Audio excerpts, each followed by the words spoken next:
Iya, itu kan sangat mentok sini. Nggak belok kiri.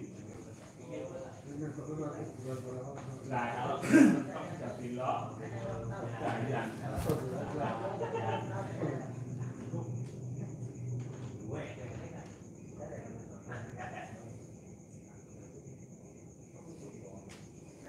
Beritanya aku ngerti langsung keadaannya santai. Apa sudah percaya? Kita ada di hari atau Berapa? Kuliah Berapa?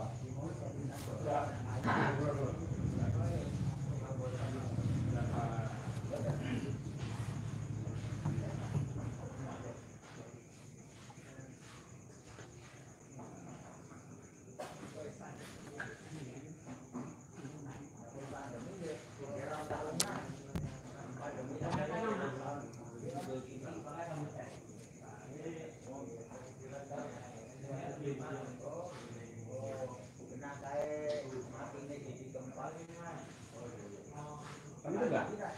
Kurang 4 menit.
Muter-muter waduk. Ya, sebenarnya nyocok ini. berapa ya? Ini kan join tidak tahu cak. Sini aja kan, sini kan. Sini. Wit-wit nang ngene bapak-bapak nih kita. Sono. Pagi ini pagi. Beda. Jadi kita masjid. Enten acara apa, Pak? Mungkin mulai tinggi ya ceritanya. Alhamdulillah. rutin apa orang Ikut malam masih pun? Bisa. Apa rutin, Pak? rutin tiap hari juga Harus kita direkam oleh. Bisa. Habis bisa. Oh, Oke, malah Pak tinggi. Beh, janawan tak rasani kan. Iya. Ribuan Mbak. Wis saiki jos. Oh, gitu. Wis tak rasani saiki jos. Mangga terus. Tingkat sajarane. Nah, Perkembangannya pesat. Kita rasani karo Pak Pur. Bulan Ramadan itu kayaknya di Jawa.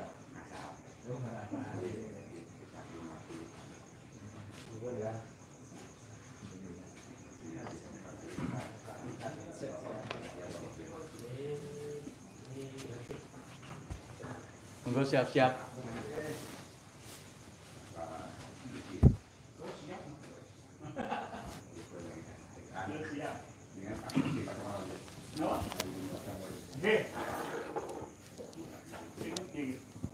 Singapura iso orang-orang itu.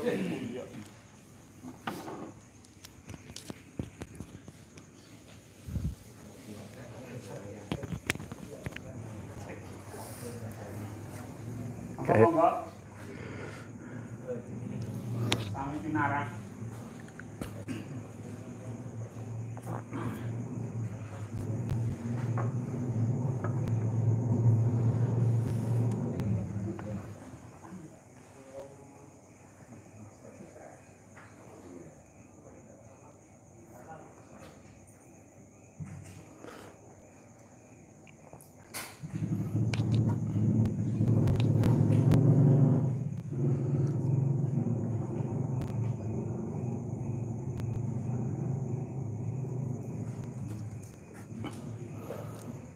Assalamualaikum warahmatullahi wabarakatuh. Al-Fatihah.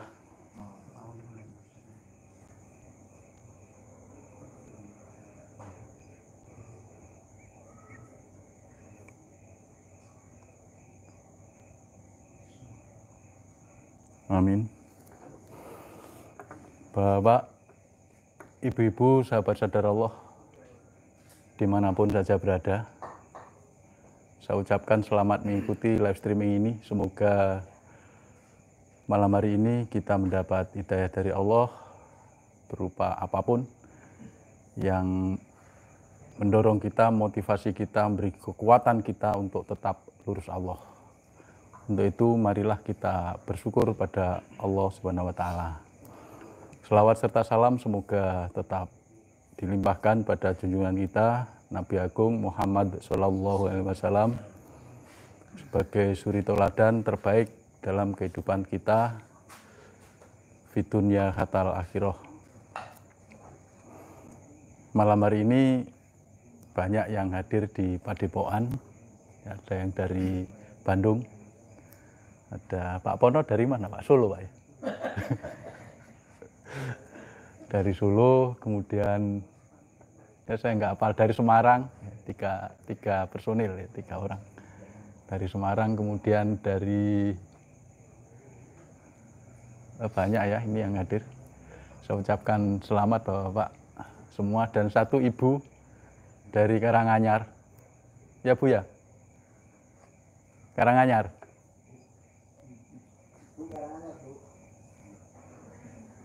Oh iya, dari Karanganyar. Ya, beliau masih di sudut karena cewek sendiri menyudut. Seperti biasanya kita ketemu lagi dalam live streaming pada malam Jumat, setiap malam Jumat. Alhamdulillah hari ini cuacanya cerah, segar, tidak kurang satu apapun.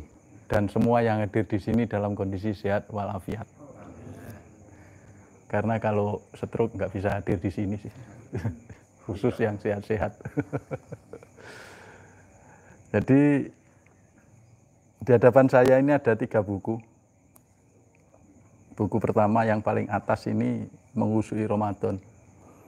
Jadi buku ini pas sekali momennya untuk kita miliki. Ya. Karena isinya bagaimana kita selama 30 hari itu bisa khusyuk dalam menjalankan ibadah puasa Ramadan. Di sini ada tuntunannya, ada penjelasannya per hari yang telah disusun oleh Bapak Setyo Purwanto beberapa tahun yang lalu ya. Jadi tahun 2015 itu buku ini sudah ada. Dan ini dikaji oleh Pondok Pesantren DNSA Sadar Allah. Jadi kita sudah punya pondok pesantren di bawah naungan Yayasan Solo Spirit Islam dan Padepokan Patrap yang lokasinya di Purworejo. Jadi biasa disebut Pondok Pesantren DNSA. Yang dibina oleh Bapak Widarto. Ini beliau membuat kajian tentang buku ini, Menguji Ramadan ini. Kemudian yang kedua ada buku Mindfulness Zikir Nafas. Ya, ini mayoritas Bapak sudah punya, Bapak Ibu sudah punya. Jadi isinya kupas tuntas tentang zikir nafas sadar Allah ini. Jadi dengan pelajari buku ini kita bisa bisa mendapatkan kunci ada 2 poin yang sebenarnya di dalam buku ini, sadar dan menerima. Itu poinnya ada di situ. Namun banyak pertanyaan-pertanyaan dari Bapak Ibu yang sebenarnya jawabannya sudah ada di buku ini. Khusus untuk buku Mindfulness Zikir Nafas ini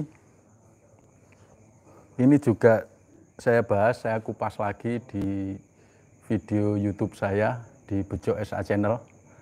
Jadi Bapak Ibu yang ingin mengikuti kupasan buku ini, saya tambah dengan penjelasan-penjelasan yang diperlukan dan pengalaman-pengalaman saya, itu bisa mengikuti di Bejo SA Channel. Ya, sampai sekarang belum selesai, masih menginjak bab 3, jadi ada 17 video yang sudah ada, yang sudah saya upload. Ya, ini bagus untuk Bapak Ibu yang bertipe auditif ya, yang dominan tipe auditif. Ya. Tipe auditif itu begini, kalau kita itu membaca sulit untuk memahami, kemudian kalau melihat sulit untuk memahami, tapi kalau mendengar, satu kali mendengar langsung paham, langsung masuk. Nah, itu berarti tipe Bapak Ibu itu dominan tipe auditif. Seperti saya ini tipenya termasuk dominan auditif. Saya memahami buku ini harus nggak cukup 1 kali saya baca, baru masuk. Tapi kalau mendengarkan YouTube atau Pak Pur bicara, itu sambil lalu aja saya sudah nangkep. Nggak begitu konsentrasi, asal dengar sambil rokokan sedal-sedul, terus mancep kabeh. Itu. Makanya banyak pelajaran-pelajaran dari Pak Pur itu yang saya terima justru tidak dari tulisan. Tidak dari tulisan itu. Tapi ngobrol setiap hari, ngobrol itu masuk dengan sendirinya. Itu. Nah, kalau Bapak Ibu punya tipe seperti saya, itu bagus untuk menikmati YouTube ya. Terutama yang berkaitan dengan buku Mindfulness Zikir Nafas. Kemudian yang ketiga ini terbitan terbaru, terbit Februari 2022. Jadi masih ada 1 bulan yang lalu ya, mungkin belum 30 hari. Ini buku baru, Pendidikan Karakter Sadar Allah. Buku ini isinya tipis ya, ini tipis, bahasanya simpel tapi lengkap. Ya, mulai dari sadar Allah, ya, bagaimana kita berzikir nafas ada di sini. Kemudian 3T, tasbih, tahmid, takbir, ulasannya juga ada di sini. Kemudian ATP, amanah tanda perintah, itu juga ada. Jadi detail, walaupun bahasanya simpel, gampang dipahami, tapi detail. Juga ada contoh-contoh atau gambaran secara global, karakter sadar Allah itu bagaimana. Ini buku ini cocok sekali untuk berdakwah. Berdakwah sebagai panduan dakwah untuk masyarakat luas, untuk rekan-rekan kerja, bahkan untuk anak-anak. Ya, untuk anak-anak kita cocok sekali. Apalagi kalau Bapak Ibu berprofesi sebagai guru. Ya, ini buku ini bisa dijadikan panduan mengajar, panduan mendidik anak di sekolah Bapak Ibu. Yang mulai SD, SMP, SMA, bahkan perguruan tinggi. Ini bagus, jadi lengkap. Nah, Ketiga buku ini bisa didapatkan melalui Bapak Widarto ya. Jadi nomor HP-nya Pak Widarto mungkin yang bukan jamaah DNSA, nomornya Pak Wid itu ini. Ntar.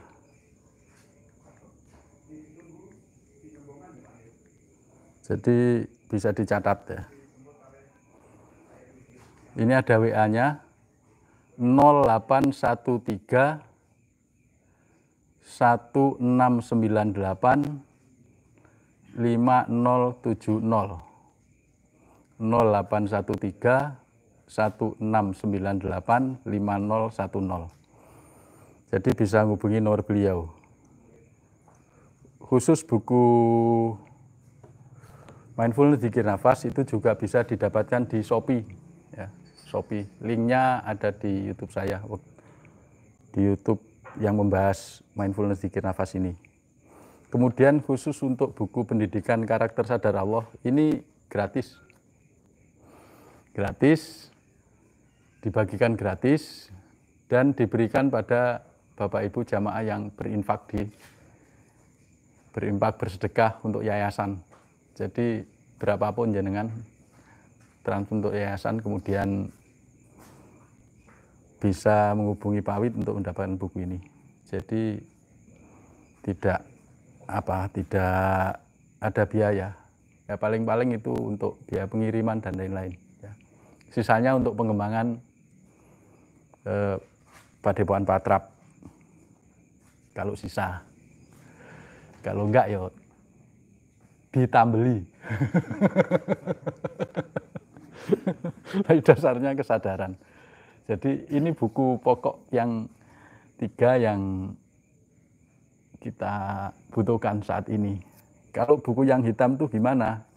Buku yang hitam itu sebenarnya isinya sama dengan ini, tapi yang hitam itu masih level 3. Dan ini disempurnakan sampai level 4, sampai level Simgoh. Dan ulasannya jauh lebih sempurna dari buku yang lalu. Jadi kalau Bapak Ibu sudah punya buku hitam, itu masih perlu buku ini. Tapi kalau sudah punya buku ini, nggak usah buku hitam. Maksudnya yang sampulnya hitam.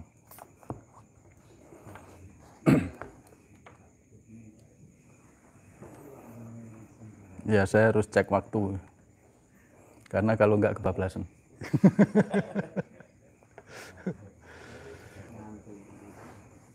Jadi Bapak Ibu,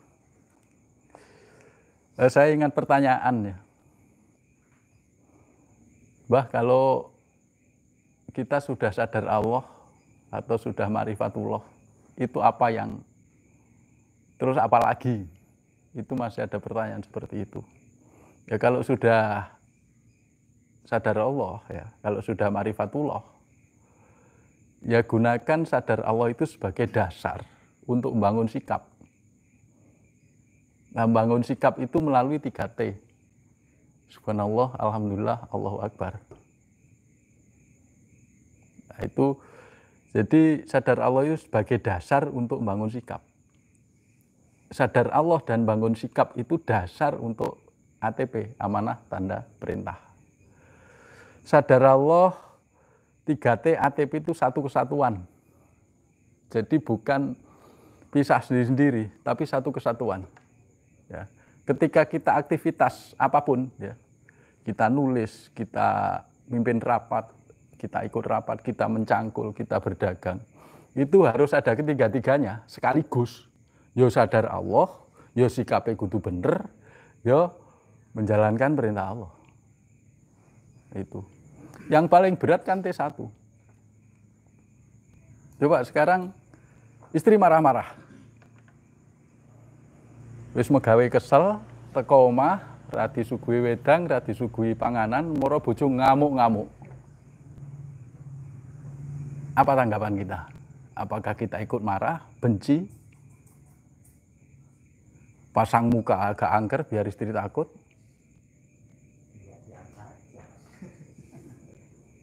Nah itu. Sekarang kita kaji. Subhanallah. Allah Maha Suci Allah. Suci apanya? Semuanya, termasuk afalnya, termasuk perbuatannya. Ini contohnya istri ya, biar nggak jauh-jauh lah. Teman kerja, terus masyarakat luas juga bisa. Ini contoh saja istri. Istri marah itu, istri bisa marah. Yang menciptakan marah siapa? Allah. Yang memberikan suara, yang menciptakan suara, memberikan suara, omongan yang menyakitkan hati siapa? Allah. Yang menggerakkan tubuhnya siapa? Allah. Berarti perbuatannya siapa itu?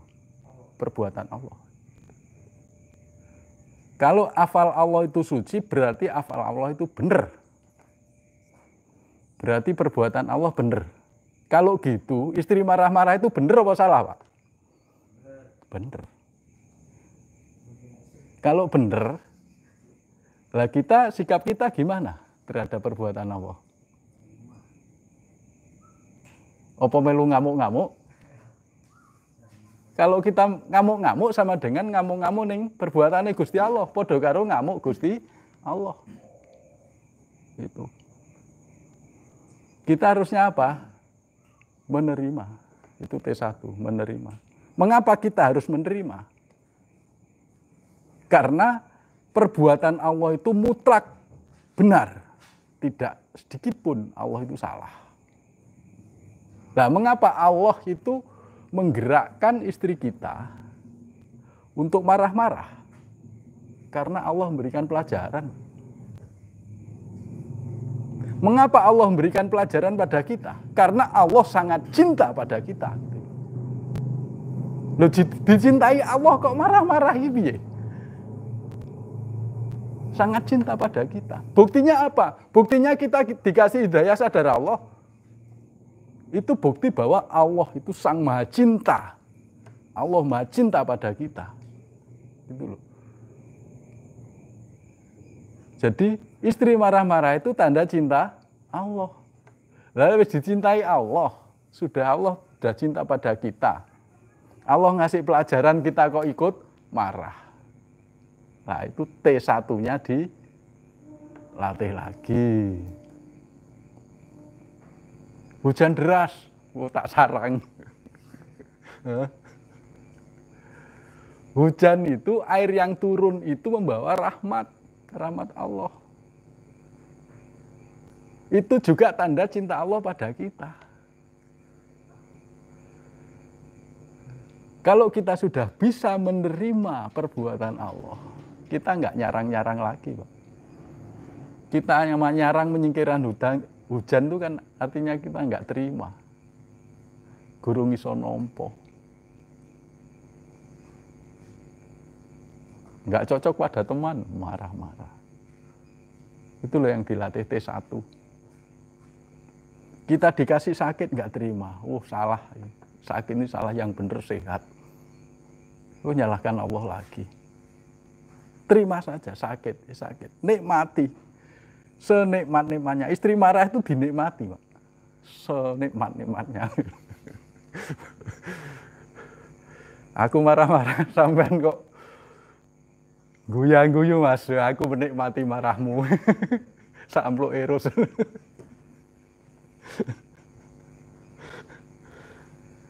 Jadi sering dikasih rasa sakit, dinikmati, Pak. Dan mengapa orang-orang dulu itu, terutama kiai-kiai yang khos ya, kalau sakit itu nggak mau dibawa ke rumah sakit. Beliau bisa menikmati nikmatnya rasa sakit, sehingga keinginan untuk sembuh hilang. Kalau masih ada keinginan sembuh berarti belum terima. Masih merasa saya benar, Allah yang salah.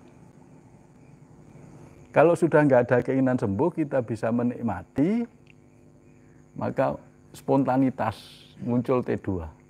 Alhamdulillah. Setelah bersyukur akan muncul keyakinan pada Allah. Allah itu maha penolong. Keyakinan itu, kekuatan itu akan muncul. Bahwa Allah akan menolong kita. Ketika keyakinan muncul, Allah akan menolong kita melalui dua. Yang pertama menyembuhkan secara langsung, Yang kedua, memberikan kita perintah untuk berobat. Amanahnya tubuh, tandanya sakit, perintahnya berobat ke dokter. Jadi ke dokter itu sudah tidak ada keinginan untuk sembuh. Ke dokter itu hanya menjalankan perintah Allah. Sembuh nggak sembuh, wis apa jare Gusti Allah. Ke dokternya apa? Aku ning dokteri krono Allah. Niatnya sudah karena Allah. Tapi ke dokternya karena sembuh, nyambung nggak Pak? Niatnya krono Allah, tindakannya krono pengen sembuh, nyambung nggak? Nggak nyambung. Nyambungnya gimana? Niatnya karena Allah, tindakannya karena menjalankan perintah Allah, nyambung. Sembuh nggak sembuh itu sudah hak prerogatif Allah. Itu sudah hak Allah, urusan Allah, bukan urusan kita. Memang dokter bisa menyembuhkan.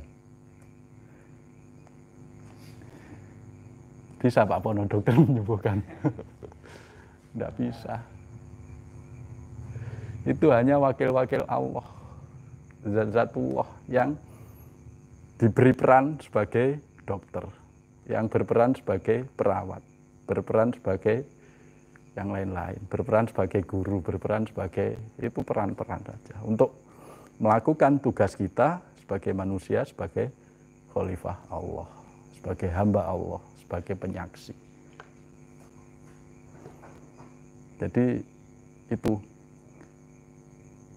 DNSA 3T ATP itu satu kesatuan. Sadar Allah, bangun sikap, jalankan perintah Allah, satu kesatuan. Tidak bisa dipisah-pisahkan.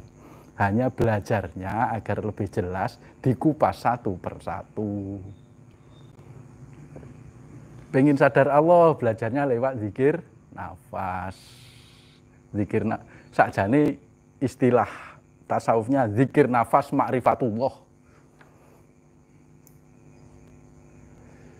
Karena Pak Pur paham, masyarakat mulai diwai kata-kata ma'rifatullah ora wani, zikir nafas, makomnya tinggi sekali, sangat tinggi, hanya bisa dijangkau orang-orang tertentu. Lah kita ganti ma'rifatullah sadar Allah, karena awaludin ma'rifatullah. Ma'rifatullah itu sebagai pondasi yang kita pelajari pertama masuk Padepokan Patra, belajarnya adalah zikir nafas.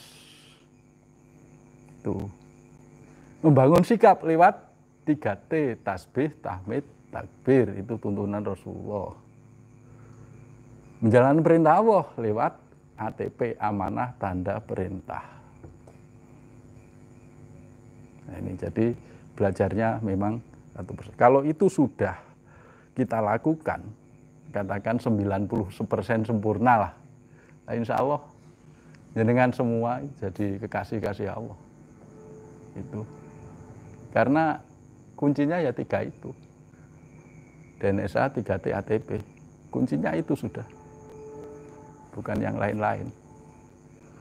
Kita belajar tasawuf, banyak kitab yang kita pelajari. Nanti coba telah intinya di mana.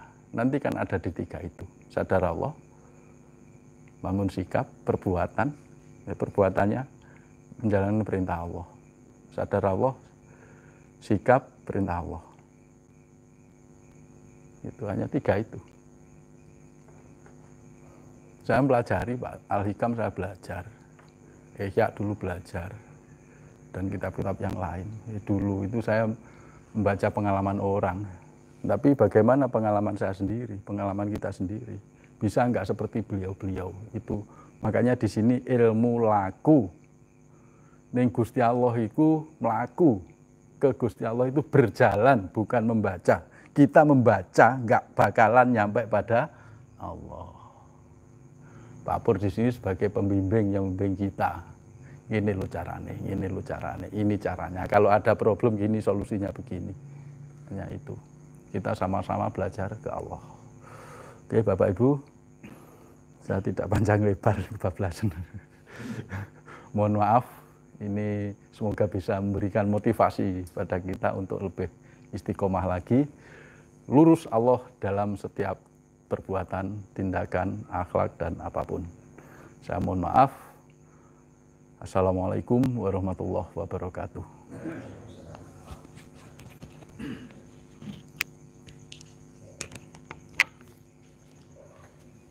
Kemarin YouTube itu belum saya jelaskan ini ya?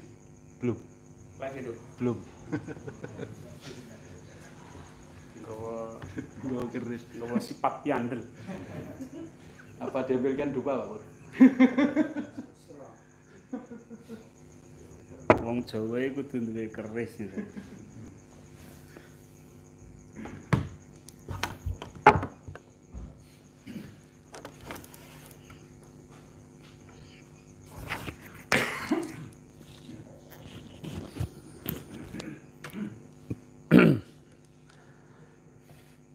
Bismillahirrahmanirrahim. Assalamualaikum warahmatullahi wabarakatuh. Alhamdulillahirabbil alamin. Shalatu wassalamu ala asyrofil anbiya'i wal mursalin wa ala alihi washabihi wasallim ajmain. Bapak-bapak, ibu-ibu yang online, bapak-bapak dan ibu yang hadir di Padepokan pada malam hari ini. Ya, terima kasih sudah bergabung bersama kami di Padepokan Patrap. Seperti tadi yang disampaikan Mbah Bejo, kita ini belajar bersama. Wis padha mlakune lah. Barat kita itu mau ke suatu tempat itu rombongan gitu loh Pak. Sama-sama berjalan gitu loh. Kita sama-sama berjalan menuju kepada Allah. Jadi bukan berarti yang bimbing itu sudah sampai duluan, itu enggak. Podo-podo melakukan gitu. Makanya kita kalau ketemu itu ya saling memotivasi, ya, saling memberi semangat. Ayo jalan terus gitu ya. Baik. Bapak dan Ibu, tema kita kali ini tentang belajar tentang kesadaran. Itu yang saya tulis di ini judulnya. Kesadaran itu, yang namanya sadar itu Bapak Ibu, itu bukan besok dan bukan kemarin. Sadar itu orang dikatakan sadar ya saat ini. Apa ada sadar kemarin? Coba jenengan pikir-pikir. Aku sadar, ndak ini. Gitu. Atau saya sadar, besok. Loh, sadar kok besok? Jadi sadar itu ya saat ini Pak. Saat ini, namanya kalau dalam bahasa Inggris itu namanya present. Present itu namanya hadir. Hadir itu presensi ini tidak. Nah, kalau orang kuliah itu presensi ini tidak dibengke saat tanda tangan. Presensi itu artinya hadir. Jadi sebenarnya kita itu dalam saat ini itu ada satu yang dihadirkan dalam diri kita. Baik itu luar diri kita maupun di dalam diri kita. Pikiran kita berubah-ubah enggak? Isi pikiran kita itu berubah-ubah enggak? Berubah-ubah. Setiap saat itu berubah. Namanya kita itu dihadirkan oleh Allah itu pikiran-pikiran yang selalu berubah-ubah. Perasaan juga sama, berubah-ubah. Jadi kita itu kayak di apa ya? Kalau bahasa Jalaluddin Rumi itu kita itu seperti tuan rumah yang setiap saat itu ada tamu yang selalu hadir, yang berganti-ganti itu Pak. Ya tamunya ya ono sing apik, ono sing elek. Pikiran kita ada yang apik, ada yang baik, ada yang tidak baik. Gitu.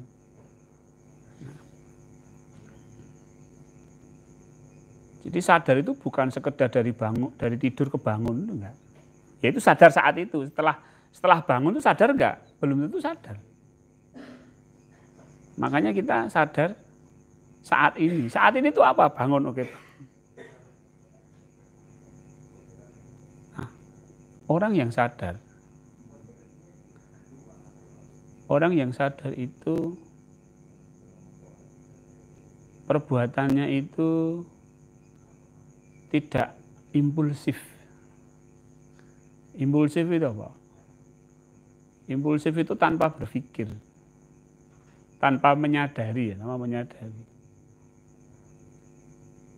Jadi dia diejek marah. Gitu loh. Harusnya dia diejek, sadar dulu, oh aku diejek. Oh saya sakit hati. Oh pikiran saya berpikir kalau kenapa orang itu mengejek saya. Jadi proses kesadaran itu loh. Terus saya harus bagaimana? Ya diem. Saya harus balas, ya balas gitu loh. Tapi balasnya itu bukan impulsif. Diejek, balas, itu enggak. Ini pentingnya kesadaran. Ada reaktif, ada responsif. Ada impulsif, ada yang responsif. Nah, sadar itu ya saat ini Pak. Saat ini dan di sini ini kita sadar. Dan itulah yang sebenarnya posisi jiwa. Jiwa itu nggak bisa berada di hari kemarin itu nggak ada dalam istilah jiwa. Maka jiwa itu terbebas dari ruang dan waktu. Karena waktunya jiwa yang saat ini itu tok. Yang suka ke kemarin atau ke masa depan itu kan pikiran. Jiwanya menyadari, oh pikiranku berada di masa depan. Oh pikiranku di masa lalu, gitu aja. Nah seringkali ketika pikiran kita berada di masa lalu, kita terjebak toh. Misalnya masa lalu itu menyedihkan kan kita jadi sedih.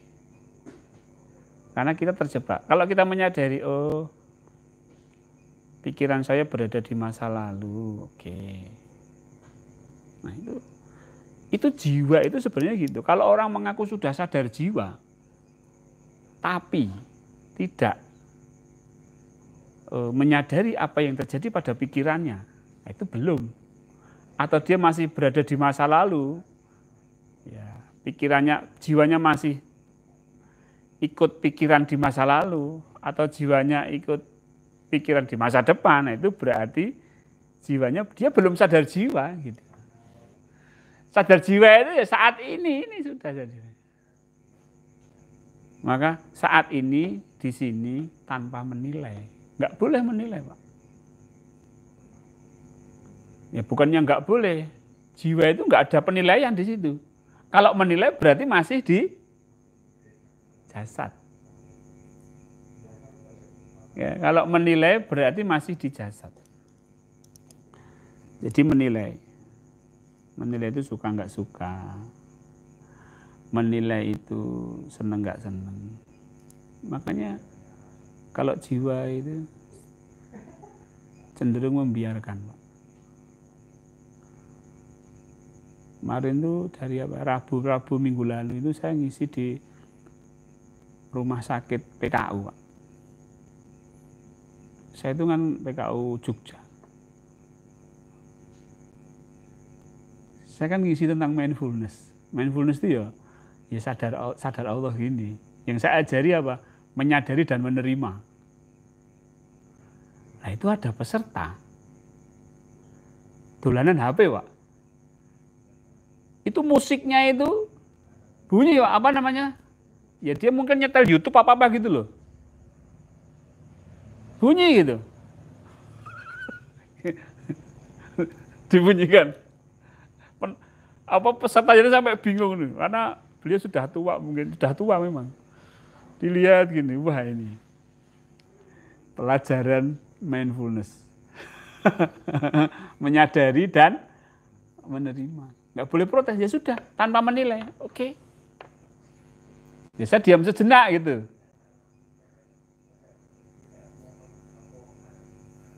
Ya.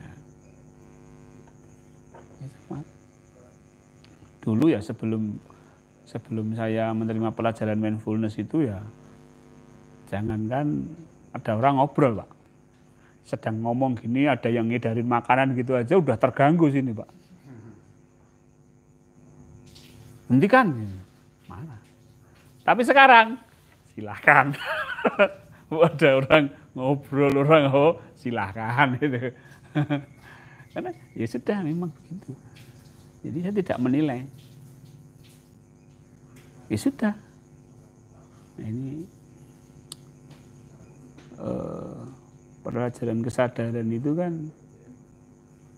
kalau dalam Jawa itu kan jumeneng. Jumeneng itu ya menang gitu. Menang ya aja ngomong, menang apa itu. Nanti tidak menilai gitu loh. Itu perbuatan Allah, meneng ya. Bahasanya gitu. Tapi tadi kalau istri marah tadi yang dicontohkan Mbah Bejo tadi ya. Wis menengnya jangan dinilai. Ya aja guyang-guyu. Guyang-guyu namanya menilai. Diem aja di sampai nanti kita sadar diberi ilham apa untuk merespon orang lain.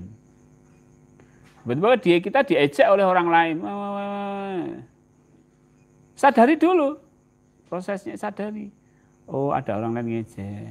Oke. Oh, saya sakit hati. Oke. Oh, saya mulai marah ini. Oke, gitu. Kalau perlu kita kontak sama Allah. Ya Allah, saya harus bagaimana ini? Kalau Allah memberikan ilham, diam aja. Ya sudah, diam. Nanti jawab dengan ini, jawab. Gitu.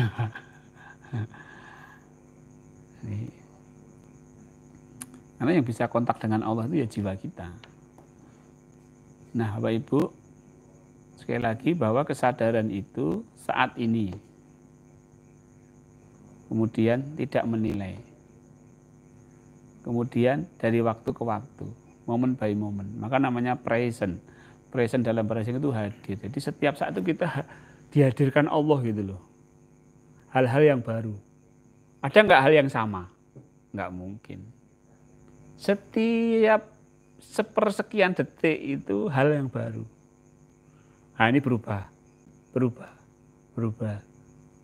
Ini dihadirkan ke dalam diri kita. Kalau kita menggunakan pikiran, maka kita akan terjebak oleh pikiran kita sendiri.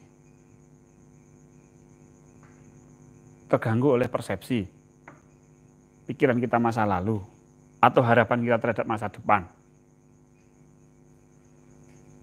Misalnya, jeruk misalnya. Yang ada di sini itu jeruk itu ya kecut gitu loh. Ya kan? Nah, kecut. Nah, terus kemudian dihadirkan jeruk yang manis gitu. Tek, wah jeruk manis. Nah gitu, udah menilai itu. Kenapa dia menilai? Karena dia berdasarkan referensi masa lalu dia. Bahwa jeruk itu adalah asam atau kecut gitu. Tapi coba kalau kita saat ini gitu, wah jeruk manis, alhamdulillah. Gitu. Jeruk manis, alhamdulillah. Jadi tidak ada referensi apa-apa. Oh.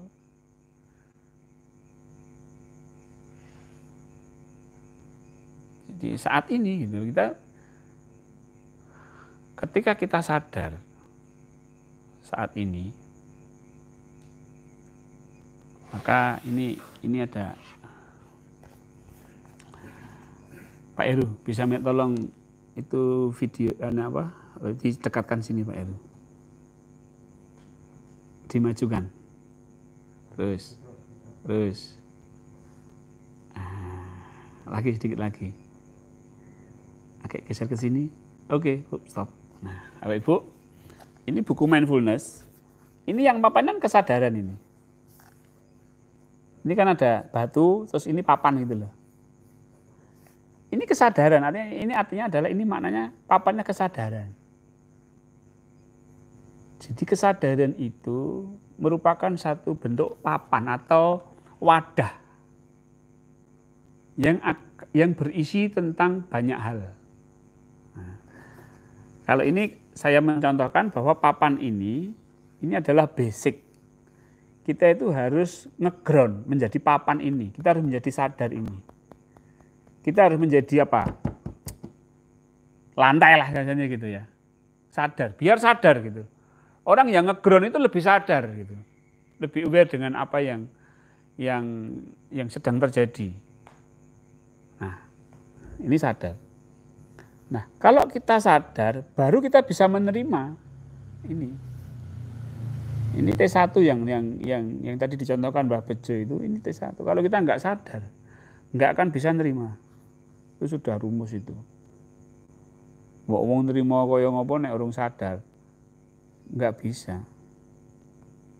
Nah, kalau orang yang sudah sadar, dia bisa menerima, iya. Tapi nek urung sadar, pasti ana embel-embeli.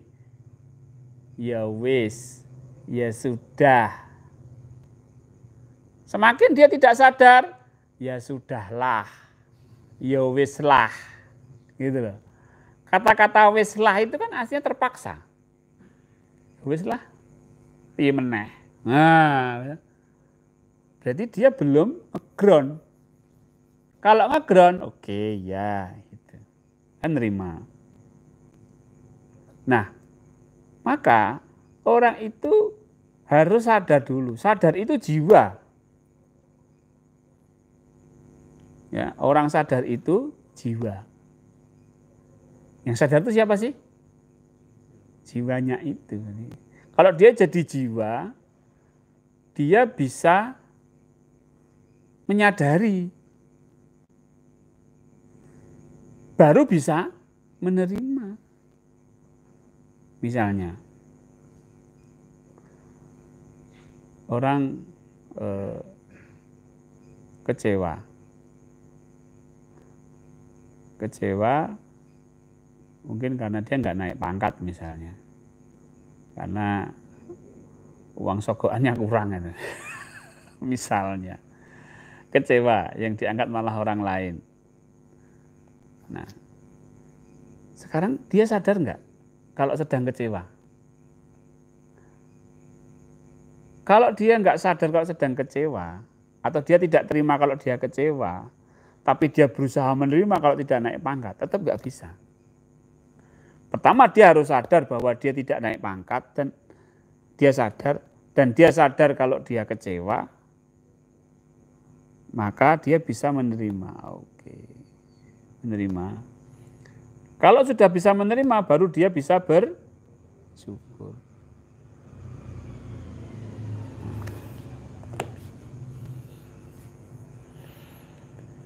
Baik Bapak Ibu. Nah, ini saya senang menggambarkan pakai keris yang kemarin mungkin Sarah ini offline sudah saya jelaskan ke teman-teman. Anggaplah ini adalah tubuh kita ya. Tempatnya wadahnya tubuh kita. Nah, seringkali kita posisinya seperti ini. Sehingga ketika tubuh kita sedih, kita juga ikut sedih, kena goyangan sedih. Ketika pikiran kita overthinking atau ruwet, kita juga ikut, ininya juga ikut. Nah, bagaimana agar jiwa kita itu tidak terjebak pada jasad ini? Hah? Dia harus keluar. Nah, keluar gini, kemudian menyadari jasad. Misalnya ini pikirannya ruwet ya. Nah, oh pikiran saya ruwet. Gitu aja, tapi ini nggak ikut terumbang-ambing, Pak. Ini jiwa. Yang ini tuh jiwa. Dia bisa menyadari apa yang sedang terjadi pada jasad. Nah, maka si jiwa ini harus menyadari. Nah, bagaimana ini bisa keluar? Pertanyaan gitu. Piye carane ngetokke jiwa dari jasadnya ini?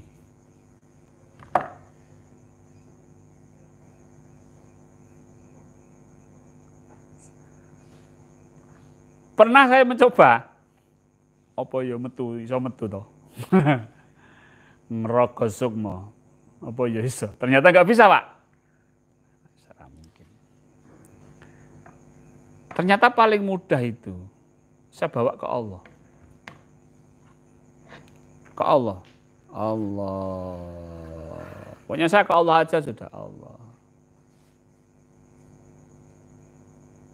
Terus saya bisa merasakan, kok ada yang ke Allah ini ya? Ada yang itu loh, Pak. Ada yang kayak keluar ke Allah ya, ke Allah. Makanya saya nggak berusaha keluar, tapi ke Allah aja. Ketika ke Allah ternyata ini ada sesuatu yang seperti menuju kepada Allah. Nah kemudian akhirnya saya jadi ini. Saya tak jadi ini aja deh, tek gini. Kemudian saya berusaha untuk menyadari tubuh saya. Menyadari tubuh saya, oh tubuh saya. Saya menyadari, oh pikiran saya. Saya menyadari, oh hati saya. Nah ini kesadaran itu seperti itu, Pak. Kalau dalam spiritual, ini namanya proses binding. Kalau dikeluarkan ini namanya unbinding. Artinya jiwa ini tidak terikat oleh jasad. Paling mudah itu dibawa ke Allah. Karena proses perjalanannya jelas. Perjalanannya itu jelas ke Allah itu. Nah, ke Allah ini kan. Itu kayak ada yang menuju ke Allah gitu loh. Dan itu bukan jasad.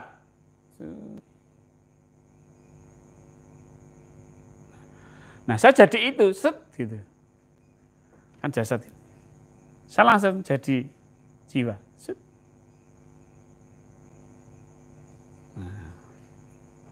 Nah, ketika saya menggunakan jiwa,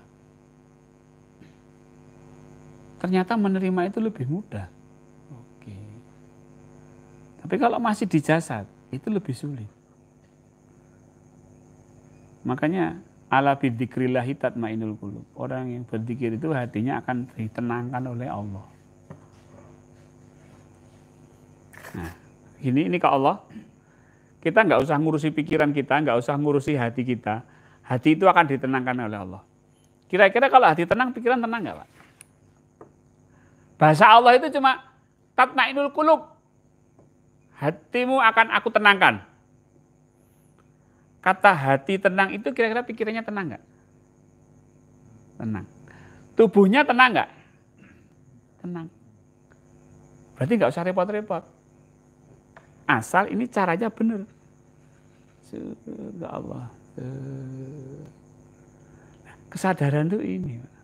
Nah, yang saya namakan dengan sadar Allah itu, ininya terjaga sadar Allahnya. Ketika kita berada di sadar Allah ini, kita akan bisa lebih melakukan 3T.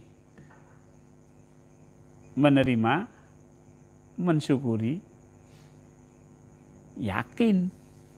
Gitu. Maksudnya ini. Kalau ini menerima, ini syukur, ini yakin, ternyata ini itu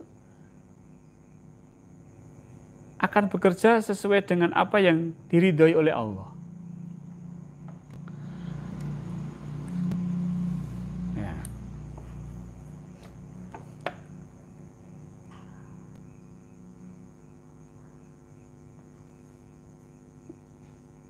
Orang bisa cerdas tanpa harus ber-IQ tinggi, Pak. Orang bisa pinter tanpa harus ber-IQ tinggi.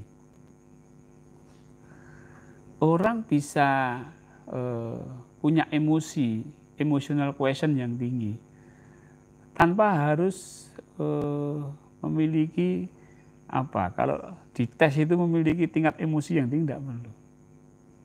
Cukup ini ke Allah. Allah tuh akan mencerdaskan ini.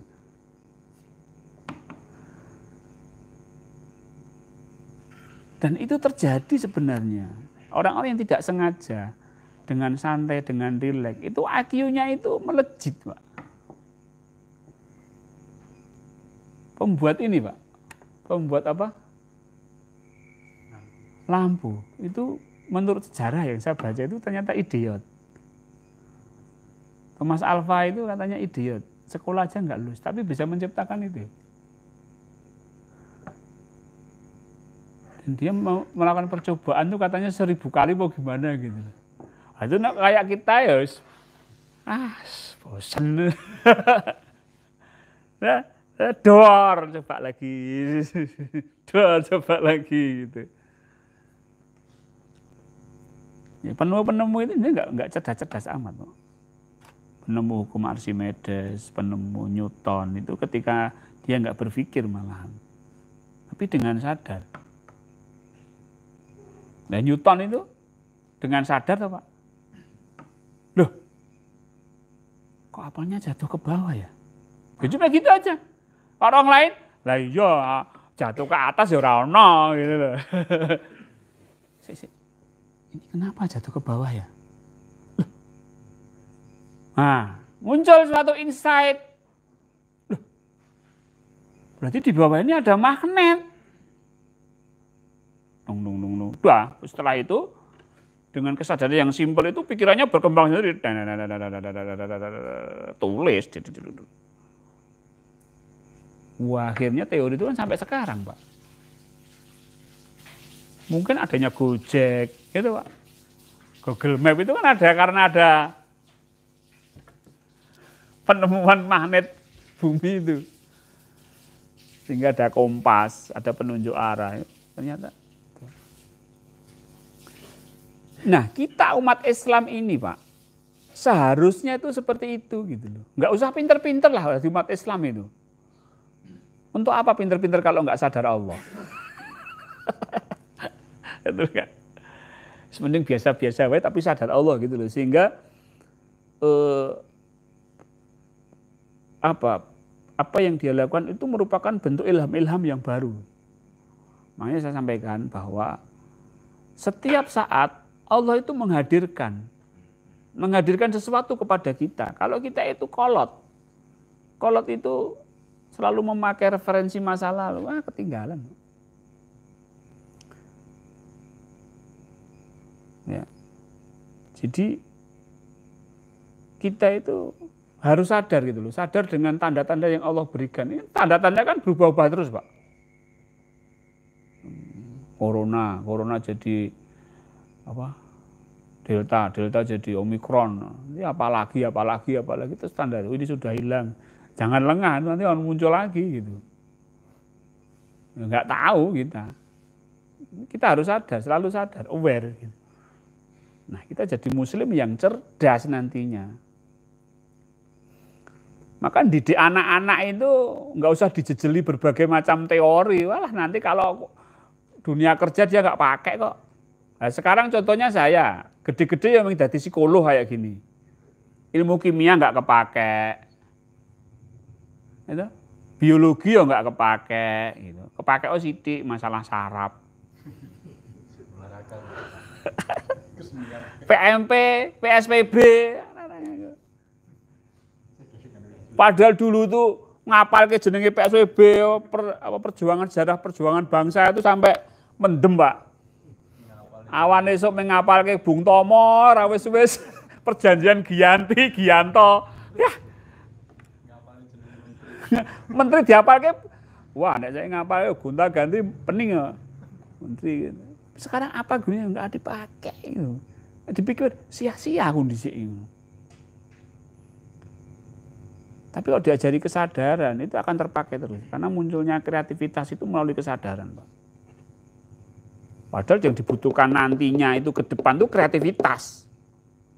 Bisnis kreatif itu lebih menjanjikan kalau mau ini. Karena apa? Kemanfaatannya jelas. Dan orang kreatif itu sadar. Kalau nggak sadar nggak mungkin bisa kreatif. Kalau pengen menciptakan anak-anak didik itu menjadi anak-anak yang kreatif, didik kesadarannya. Suruh diam, coba sadari nafasnya, sadari pikirannya, sadari sekitarnya. Anak disuruh menyadari aja. Dia nanti terlatih. Guru menerangkan tentang bumi itu bulat. Dia sadari bumi itu bulat. Pikirannya itu berkembang sendiri, Pak. Dia hanya menyadari bumi itu bulat. Pikirannya berkembang, oh siang malam. Kok orang kok nggak bisa jatuh ya ketika di bawah, ketika malam. Kok orang bisa kelet semua di situ ya. Itu gitu. Pikirannya anak itu ketika dia menyadari bumi bulat itu loh. Kok orang ceplok kabeh. Terus bumi berputar, dia menyadari bumi berputar. Kok wong kok ora iso anu kabeh. Berarti ora iso apa? Ya kalau kita naik motor kecepatan 100 itu kan nggak pakai helm itu kan wing. Ini kok nggak sama gimana? Nanti dia tanya, tanya Pak, kenapa ini bumi berputar tapi kok kita nggak ini ya? Baju kita nggak kanginan kabur gitu loh. Kan ininya berkembang sendiri pikirannya itu. Dia cuma sadar itu. Gurunya kaget, wah pertanyaanmu ini. Wah, aku nek guru kreatif ya stres ini.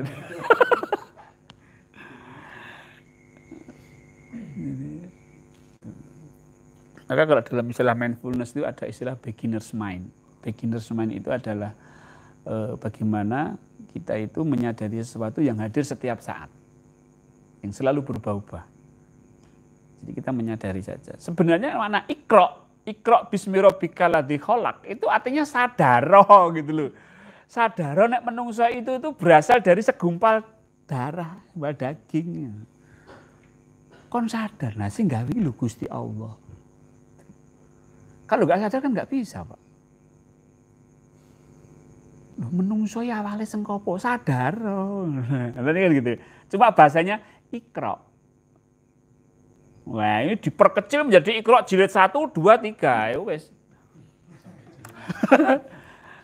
Angger Iqra ngono enggak mau sadar apa? Aku udah jilid 6 kok. Wah, bubar. Jadi makna Iqra itu maka Rasulullah sampai 3 kali. Aku enggak bisa baca. Aku enggak bisa baca. Iki lho sing tak maksud maca iki lho, sadar. Gitu loh maksudnya malaikat Jibril. Iqra bismi rabbikal ladzi khalaq, khalaqal min apa? Iqra rabbukal akram alladzi 'allama bil qalam. Sadar ini bahwa sesuatu itu kita nggak tahu apa-apa, tapi Allah yang memberitahu. Iqra. Sadar. Nah, nanti sempat ngobrol saya dengan Pak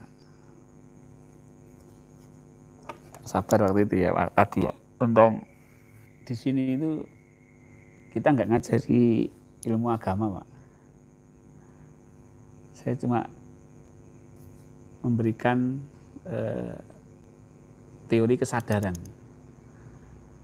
Ibaratnya sadar ini kuncinya. Kalau kunci kebuka, insya Allah semua akan diajarkan Allah. Maka yang mengajarkan manusia itu adalah Allah. Itu artinya apa? Bahwa asal kita kesadaran kita buka aja, sadar Allah itu udah. Nanti Allah akan kasih ilmu. Makanya berguru kepada Allah itu ya sadar dengan kuncinya dengan sadar Allah. Maka ada Robbi zidni ilma warzuqni fahman. Robbi zidni ilma, ya Allah tambahkan ilmu. Oh, ilmu. Dari ulama, dari kiai, dari habib, ilmu semua, dari ustadz, ilmu agama, Cuma masalahnya paham apa ora? Ya, paham apa enggak? Paham itu rezeki.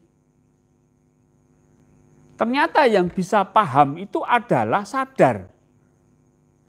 Jadi tool daripada alat untuk ilmu itu adalah pikiran. Otak. Otakmu bisa tambah ilmu, tak tambahi terus ilmu. Tapi untuk paham, kamu nggak bisa pakai otak. Pakai kesadaran. Oh, ini otak loh. Oh iya ya. Itu berarti baru paham dia. Kul huwallahu ahad. Allah itu satu. Otak masuk, Allah itu satu. Setelah sholat, Allahu Akbar. Ini setelah beberapa waktu. Qul huwallahu ahad. Baru dia sadar bahwa ahad itu meliputi segalanya. Oh, ahad itu ini. Nah, itu baru paham. Maka kuncinya itu di kesadaran. Maka kalau di sini, kalau jenengan tanya tentang fikih, aku ya ora ahli nih. Gitu. Mari kita tanyakan ke ustadz, ke ulama, ke kiai, ke habaib. Kita tanya beliau-beliau yang ahli. Tapi kalau masalah kesadaran, silahkan mau tanya apa tentang saya. Bab kesadaran lo ya. Tak buka sampai sadar. Oh, iya. Nah, ijek ketutup, lapor sama saya. Ki salah aku sing nyampe ke apa sampean sing ramu dengan. Sadar. Ini Pak, sadar itu kok dipikir-pikir sulit ya Pak ya. Lah kok pikir kok. Anda ini sadar malah dipikir. Lah kok pikir sadaran wae. Oh iya disadari ya. Sadar itu mudah, sadar. Gitu. Ketika Bapak Ibu sudah berilmu, kemudian sadar, maka Allah akan mendambakan banyak kefahaman-kefahaman. Oh, ini. Sampai ini tak kembangkan dalam bentuk bahasa Inggris, Pak. Gitu. Apa? Nah, contohnya saya, Pak. Saya ini sejak SMP sampai apa ya? Ya sampai sekarang itu ya belajar bahasa Inggris terus. Neng ra iso ngomong. Wah, gitu. Sepirang puluh tahun. Ternyata saya belajar bahasa Inggris tidak pakai kesadaran. Yang saya pakai otak. Maka ketika ngomong, prosesnya lama Pak. Ketika saya ngomong bahasa Inggris, saya harus pakai bahasa Indonesia dulu, tak terjemahkan di otak saya, baru keluar bahasa Inggris. Kan jalurnya kelamaan Pak. Atau kalau saya mau memahami bahasa Inggris, orang pakai ngomong bahasa Inggris, tak terjemahkan dulu dalam otak saya, baru saya paham, tak terjemahkan ke bahasa Indonesia, baru saya paham. Kan kesuwen nggak ngomongnya cepet banget toh. Gitu. Nah itu misalnya tinju itu ya, saya gitu tak pikir sih, ini nangkes sapa ngendo apa. Harus kena sik no. Ternyata enggak, saya pakai kesadaran. Saya ngelatihnya pakai kesadaran. Jadi orang bicara bahasa Inggris itu, saya latih kesadaran saya. Saya menjiwai dia. Saya sadari omongannya. Saya sadari pikirannya. Pikirannya orang yang ngomong bahasa Inggris itu loh Pak. Misalnya native speakernya orang Inggris ya gitu ya. Saya sadari omongannya. Saya sadari pikirannya. Kayak jiwa saya tuh masuk ke dia. Sut gitu loh Pak. Saya nggak pakai pikiran, pakai kesadaran. Loh, saya kaget loh. Kok lebih paham ya? Wah ini berarti ya. Biasanya kalau saya sudah ketemu kuncinya kecil gitu sudah, oh ini berarti ini kuncinya gitu. Saya berani menyampaikan. Itu sampai ke bahasa Inggris pun bisa. Bahasa Arab bisa nggak Pak? Oh bisa. Apa bahasa Sunda bisa. Tapi yang laris kan bahasa Inggris gitu ya Pak. Basa Jawa sok ra payu, Pak. Wis to, aja sinau basa Jawa nemen-nemen. Sok ra kanggo nguri-uri budaya. Nek budayane gampang ra apa-apa, nek angel gitu. Nah, sekarang pelajaran bahasa Jawa itu ya angel tenan, Pak. Aku ora mudeng iki apa? Ming maem lho, basane ono akeh banget, Pak. Dahar. Nedo. Mangan. Madang. Nguntal. Kasar-kasar. Ciak. Terus kan angel itu. Penting bahasa Inggris saja lah. Bahasa Inggris bahasa internasional. Kita itu harus menginternasional gitu loh. Nah, makan yo it ngono wis rampung. Enggak ini ya memang begitu. Karena gini, budaya itu akan ditinggalkan oleh manusia. Wes percaya ora percaya terserah.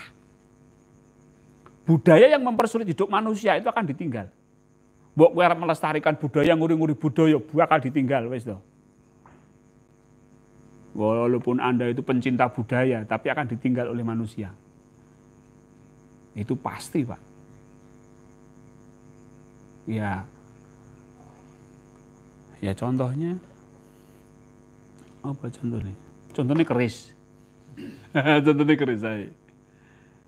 Gitu. Lah wong saiki sono senjata apa? Nuklir. Kok ngene nggo nolak udan. Wis ora iso. Nggo apa? Wis ora iso. Budaya akhirnya wis nggo seni-senian aja, wis apik-apikan ngene, tapi orang enggak pakai lagi. Dulu zaman Jipang Panolan. Tahu zaman Jipang Panolan, Pak? Aryo Penangsang. Itu saya nganggo keris, Pak. Sekarang sudah enggak. Ya karena Allah itu selalu membeli hal-hal tadi, memberikan satu hal yang baru gitu. Kita harus sadar. Ya contohnya sekarang ada Gojek gitu, ojek online. Ada Grab. Mana taksi? Masih ada? Nggak ada, sudah nggak ada. Dan kalau dia masih bertahan dengan taksi, ya nggak dipakai. Itu namanya nggak bisa baca tanda. Tetap mempertahankan taksi, tetap nggak bisa, tetap ditinggal. Orang harus berubah, Pak. Di psikologi, Pak. Ini karena saya ngikuti keilmuan psikologi. Keilmuan psikologi yang dulu ada psikoanalisa behavior, ya gitu. Ada psikoanalisa, wah hebat. Ada behavior, psikoanalisa, lenyap. Wah behavior ini. Ada humanistik behavior, tinggal. Ada humanistik, nanti ada transpersonal, bakal ditinggal itu. Meskipun yang masih banyak ditinggal. Dan sekarang ada mindfulness, Pak. Di psikologi itu kalau dulu itu pikiran negatif itu pengennya dipositifkan. Wah, sekarang enggak. Oh negatif toh, oke. Hilang negatifnya. Stres berat. Oh stres, oke. Stresnya hilang. Ya coba kalau setiap orang bisa itu semua, Pak. Bisa mindfulness semua. Saya ngomong ulang, psikolog nggak pelaku, Pak. Rugi nguliakan anak di psikologi. Kenapa? Zaman nanti akan berubah. Kalau psikologi hanya berfokus pada konseling psikoterapi gitu, orang bisa merecovery stresnya dengan cara instan dan itu masing-masing bisa. Gitu loh. Nggak perlu bantuan orang lain. Wah ini kalau psikolog denger ya marah-marah, Pak. Tapi kenyataannya begitu, Pak. Kenyataan kalau ilmu ini sampai berkembang, mindfulness ini, Pak, nggak ada orang stres. Loh, kalau semua orang nggak stres, semuanya iya, oke, iya, sadar, saya terima. Wah, orang stres nggak ada, Pak. Psikolog nggak laku, tutup pelangnya diturunkan. Serasa nganggu psikolog Setio Purwanto tutup. Gitu. Psikiater nggak ada pasiennya. Wong do sehat kabeh, wong edan do mari kabeh, do sadar. Wah, aku edan to. Masya Allah, astagfirullahaladzim, mari. Oh, aku obsesi kompulsi to. Astagfirullah gitu. Bahkan LGBT. Ya Allah, ternyata aku homo ya. Astagfirullahaladzim, astagfirullah. Sadar semua. Karena mindfulness. Itu. Semua dapat hidayah dari Allah semua karena mindfulness. Nah, itu orang sakit juga berkurang, Pak. Karena di rumah sakit itu banyak sakit karena stres. Nah kalau stres nggak ada kan berarti nggak timbul penyakit, Pak. Kecuali penyakit yang tidak ditimbulkan oleh stres ya itu bisa saja terjadi. Polisi-polisi ya istirahat, Pak. Karena ada pelanggaran. Nang kene sik wae diterima, rasah nyalip. Gitu lah. Oh abang, oke abang. Orang ngomong yak-yakan. Terus itu nanti KPK barang juga prei, Pak. Tutupnya KPK, orang sing korupsi pisan. Loh iya. Kalau mindfulness ini sampai diterapkan, itu KPK itu prei, Pak, tutup. Enggak ada orang korupsi lagi. Ya cukup sakmene ya wis rapopo. Tak terima, syukuri. Anu disogok, ora usah disogok, ora ketompo ya ora apa-apa. Iki proyeknya nek ora disogok ora masuk. Alah rasa ora ditompo ya ora apa-apa wis. Golek proyek liyane. Enggak ada sogok-sogokan, Pak. Karena semuanya Pak menyadari dan menerima gitu loh. Wah. Tempat hiburan tutup ya. Karena apa? Semua nggak butuh hiburan. Aku ora butuh hiburan, aku wis bahagia. Wah, itu jadi perubahan sosial, Pak. Sing laris itu Padepokan Patrap. Sing laris Padepokan Patrap, carane mindful, carane mindful, carane mindful. Nah, itulah. Ini apa? Kan jika orang itu semuanya pada sadar Allah gitu ya. Dan pertentangan itu nggak ada, perdebatan juga nggak ada. Dan nggak ada orang menentang. Weh ngene, ya wis beda ya wis ra apa-apa. Kowe Syiah to? Heeh. Aku Ahlussunnah wal Jamaah. Ya wis ra apa-apa, santai wae. Nggak ada Syiah emosi sama Ahlussunnah marah-marah sama saya orang. Ya wis wis.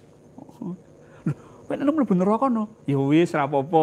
Wis beda aliran ya. Surgaku wis tak kapling kok. Golonganku sing mlebu surga no. Ya ini mengandai-andai gitu ya. Karena memang kalau kita itu sudah ridho semua seperti para sahabat dengan gelarnya radhiyallahu anhu. Radhiyallahu anhu itu merupakan mindful tingkat tinggi gitu.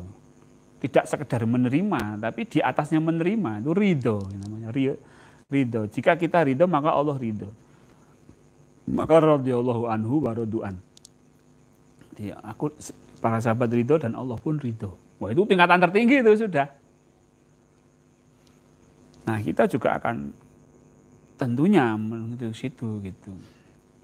Nah alhamdulillah sekarang dibantu dengan ilmu pengetahuan tentang mindfulness ini, kita mencapai keadaan ridho dengan kesadaran itu lebih mudah. Ya, baik untuk belajar tentang sadar, belajar ridho, ya kita sudah ada konsep tentang zikir nafas, ada level 1, 2, 3, 4, itu titik poinnya ya dilatih di tahap ketiga, dan puncaknya ya di sibgoh. Nah, udah sibgoh itu berarti kita sudah mindful. Ini ya kita sama-sama latihan.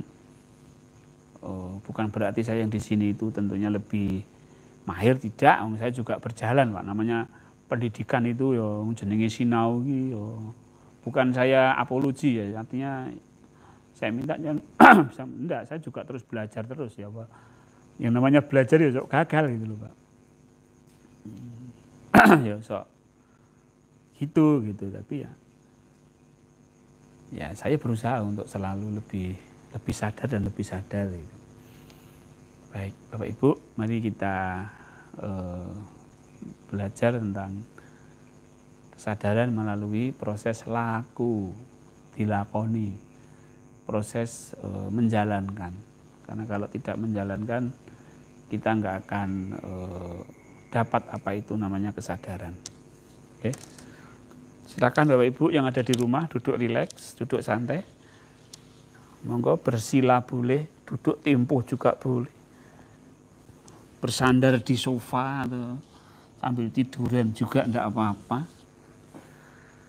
Ya. Baik, kalau standarnya idealnya ya apa Bapak Ibu, idealnya ya pakai duduk timpo, itu idealnya. Ya, karena ini duduknya Rasulullah dan para sahabat ya. Kalau di jamaah tabligh memang mengikuti sunnah, duduknya apa? Timpo gitu. Baik Bapak Ibu, Mari kita niatkan, luruskan niat kita hanya ke Allah. Tidak ada niat yang lain. Tidak ada niat yang lain. Tidak mencari tenang, tidak mencari sesuatu. Kita hanya lurus ke Allah. Mari kita berikrar. Bismillahirrahmanirrahim. Asyhadu an la ilaha illallah wa asyhadu anna Muhammadar Rasulullah. Allahumma sholli ala sayyidina Muhammad wa ala ali sayyidina Muhammad. Allahumma a'inna ala dzikrika wa syukrika wa husni ibadatika. Ya Allah, ajarilah kami untuk berzikir kepadamu, untuk bersyukur kepadamu, dan untuk beribadah yang baik kepadamu.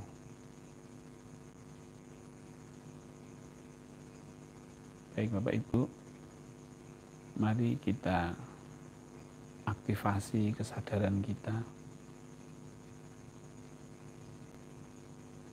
Pertama, dengan menyadari nafas.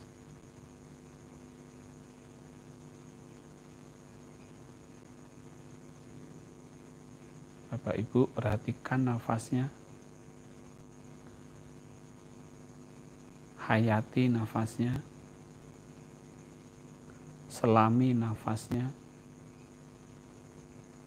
Sampai Bapak Ibu menyadari bahwa Bapak Ibu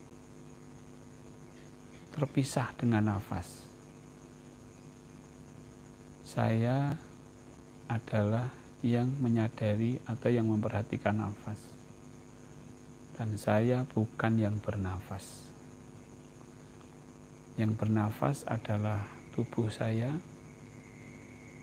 Dan saya bukanlah nafas atau bukanlah tubuh.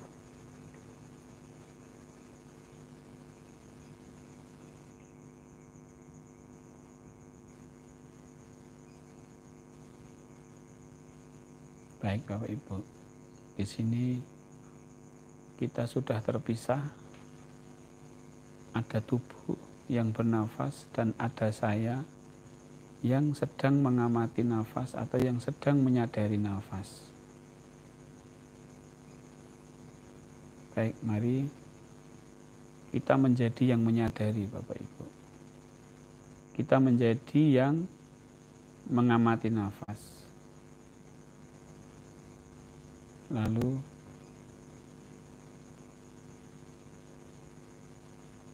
kita sebut Allah dalam hati setiap nafas masuk dan setiap nafas keluar. Allah. Kemudian arahkan yang menyadari nafas ini menuju kepada Allah. Allah. Terus arahkan ke Allah, lurus ke Allah, niat ke Allah. Dan biarkan hati kita berzikir, Allah. Allah.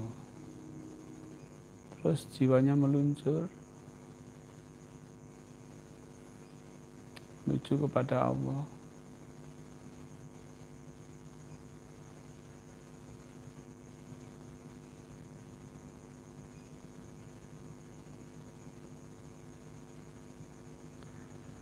Iya. Ada sesuatu yang bergerak menuju kepada Allah. Dan itulah jiwa. Jadilah kita itu yang sedang meluncur menuju kepada Allah.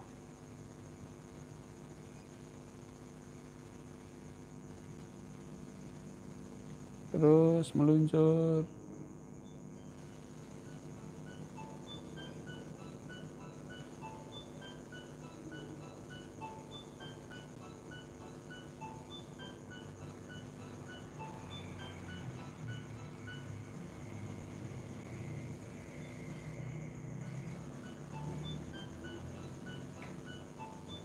Terus meluncur.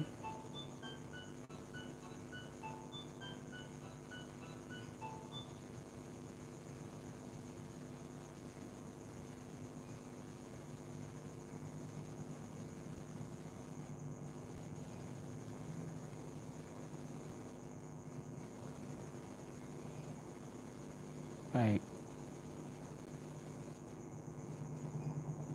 Terus Allah, terus ke Allah.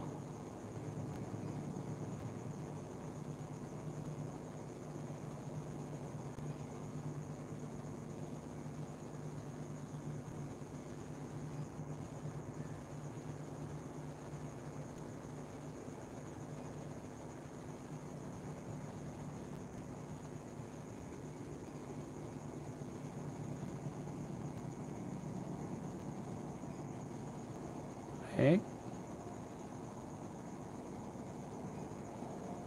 Kemudian apa yang Allah hadirkan saat ini kita sadari dan kita terima.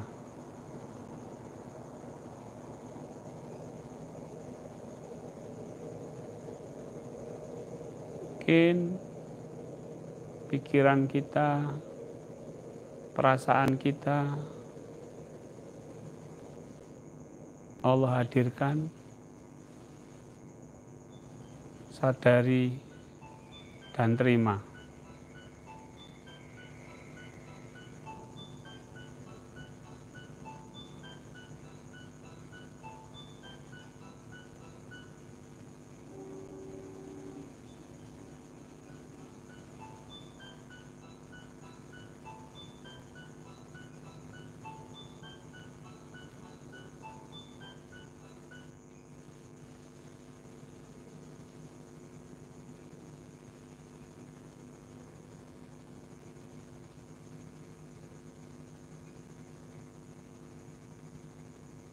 Sadari dan terima semua yang Allah hadirkan dalam pikiran kita, Allah hadirkan perasaan kita, yang Allah hadirkan dalam tubuh kita, lingkungan kita. Sadari dan terima.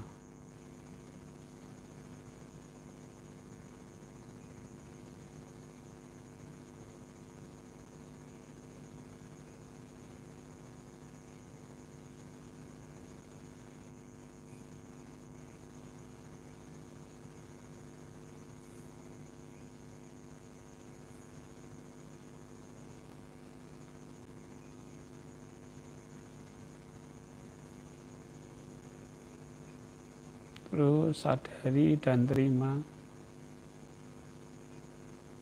apapun yang Allah hadirkan dalam kehidupan kita saat ini.